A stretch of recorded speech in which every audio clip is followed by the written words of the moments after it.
ایک بزرگ کی عادت تھی، تکبیر اولیٰ کے پابند تھے، اور 30 سال تک تکبیر اولیٰ ان کی مس نہیں ہوئی.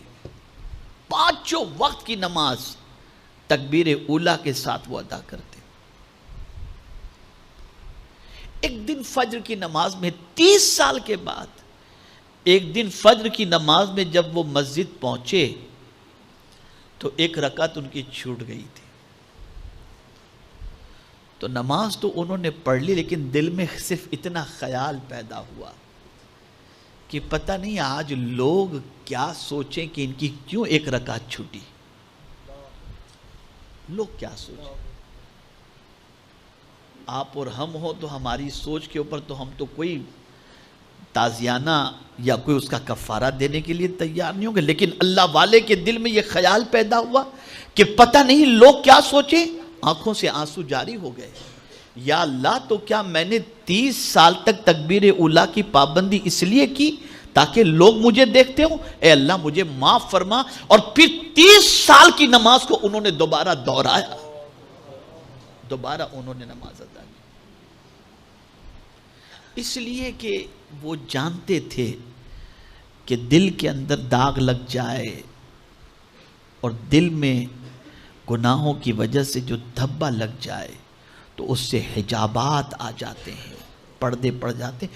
ہمارے تو بالکل دل کی پوزیشن ایسی ہے کہ بالکل پردہ ہی پردہ ہے، پردہ ہی پردہ ہے ہمارے اور معبود کے درمیان. اتنے گناہ ہو چکے ہیں کہ اب تو گناہ کر کے بھی آدمی کو شرمندگی نہیں ہے. گناہ کہہ کے مسکراتا ہوا نظر آتا ہے، گناہ کر کے ہنستا ہوا نظر آتا ہے، کہے لگاتا نظر آتا ہے، کوئی احساس نہیں ہے. تو توبہ کی پہلی پوزیشن یہ ہے کہ علم. جب کبھی اللہ نہ کرے، صدبار نہ کرے، لذت عبادت چھین لی جائے اور نماز پڑھ کر کے آپ کو یوں لگے کہ بس ایسے ہی پڑھ لیا، کوئی کیفیت پیدا نہ ہو، کوئی خوشی پیدا نہ ہو، کوئی طبیعت میں سرور پیدا نہ ہو، طبیعت میں فرحت محسوس نہ ہو، تو یہ سمجھ لیا جائے کہ ہمارے اور رب کے درمیان حجابات گناہوں کی وجہ سے، گناہوں کی وجہ سے. اور اسی طرح سے ظاہری طور پر دیکھا جائے تو مصائب جو ہوتے ہیں، پریشانیاں جو ہوتی ہیں، یہ بھی گناہوں کی وجہ سے. قرآن کہتا ہے ما اصابک من مصیبت فبما کسبت ایدیکم، جو مصیبتیں تمہیں پہنچتی ہیں وہ تمہارے ہاتھوں کی کمائی ہے. وَيَعْفُو عَنْ كَثِيرٍ، اور بہت سارے گناہ تو اللہ یوں ہی معاف فرما دیتا ہے. اگر ہر گناہ پر وہ پکڑ کرے تو ہم ایک دانہ کھانے کے لائق بھی نہیں ہو سکتے. یہ اس کا کرم ہے کہ وہ معاف فرما. تو پہلی چیز، 3 چیزوں سے توبہ عبارت. علم، آپ کو علم ہونا چاہیے. جب نماز پڑھیں لذت نہ ملے تو سمجھ لیں کہ کوئی گناہ ہم سے سرزد ہو چکا ہے. نماز میں دل نہ لگے، تلاوت میں دل نہ لگے، نیکیوں میں دل نہ لگے، مسجد میں دل نہ لگے، اولیاء کرام کے ذکر میں دل نہ لگے، حضور صلی اللہ علیہ وسلم پر صلاۃ و سلام میں دل نہ لگے، اور طبیعت میں کوفت محسوس ہو کہ یار جلدی ختم کریں، تو سمجھ لینا کوئی ایسا گناہ سرزد ہو چکا ہے جس سے خدا اور اس بندے کے درمیان حجابات آ چکے ہیں. یہ پہلی چیز، یہ علم ہونا توبہ کے لیے ضروری ہے. دوسری چیز ہے حال. 3 چیزوں سے عبارت ہے نا. دوسری چیز ہے حال. حال کس کو کہتے ہیں؟ حال کہتے ہیں اس طبیعت کے حوالے سے جو قدرت کے اور بندے کے درمیان حجاب ہو جائے، محبوب کے درمیان حجاب ہو جائے، تو اس جدائی کی وجہ سے جو غم کی کیفیت بن جاتی ہے اسے کہتے ہیں حال. مثال کے طور پر میں آپ کو بتاؤں کہ آپ اپنے بیٹے سے محبت کرتے ہیں، آپ اپنے باپ سے محبت کرتے ہیں، اللہ نہ کرے صدبار نہ کرے کوئی ایسا معاملہ ہو جائے کہ آپ کے اور ان کے درمیان جدائی ہو جائے جس سے آپ بے پناہ محبت کرتے ہیں، تو آپ کے دل میں اس کا غم ہوگا یا نہیں ہوگا؟ بتائیے، جواب دیجئے مجھے، غم ہوگا یا نہیں ہوگا؟ جس سے بھی محبت ہوگی. آپ کو میں بہت قریب لانے کی کوشش کرتا ہوں مضمون سے. مال سے محبت ہے. دھندا نہیں ہوگا تو غم ہوگا کہ نہیں ہوگا؟ نوکری چھوٹ جائے گی تو غم ہوگا کہ نہیں ہوگا؟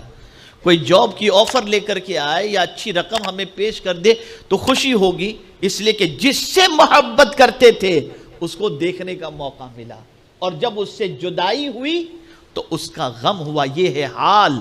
تو جب توبہ کا معاملہ یہ کہ 3 چیزوں سے عبارت ہے. اول ہے علم، اور دوسری کیفیت حال. یعنی آپ کا ایسا معاملہ نہ ہو کہ رب اور آپ کے درمیان یا ہمارے درمیان حجابات ہو جائیں تو ان حجابات کی وجہ سے ہمارے دل میں غم ہی کچھ نہ چلتا ہے تو توبہ کی توفیق نصیب نہیں ہو سکتی، توبہ کی طرف طبیعت مائل نہیں ہو سکتی.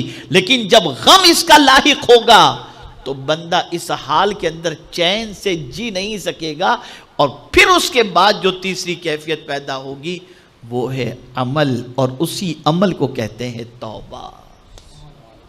اسی عمل کو کہتے ہیں، یعنی یہ 2 چیزیں حال اور علم، یہ اسے عمل کی طرف لے جائے گا کہ میں اس کے بغیر نہیں جی سکتا، میں اس کے بغیر چین سے جی نہیں سکتا، مجھے کسی بھی طرح سے میرے بچے سے ملا دو، میرے باپ سے ملا دو، یہ کر دو وہ کر دو. یہ غم جب آپ کو اس طرف مائل کر دے اور آپ اس کے لیے خود کوشش کرو، اسی عمل کو کہتے ہیں توبہ. میرے پیارے آقا صلی اللہ تعالی علیہ وسلم کے پیارے دیوانوں، اس لیے یاد رکھیں توبہ علم، حال اور عمل کا نام ہے. میرے پیارے آقا صلی اللہ تعالی علیہ وسلم کے پیارے دیوانوں، اس بات کو ذہن میں اچھی طریقے سے محفوظ کر لیں.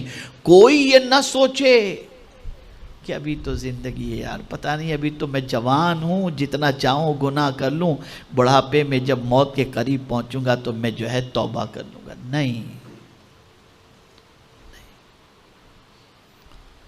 وَلَيْسَتِ التَّوْبَةُ لِلَّذِينَ يَعْمَلُونَ السَّيِّئَاتِ، توبہ اس کی نہیں ہے، اس کی توبہ نہیں ہے.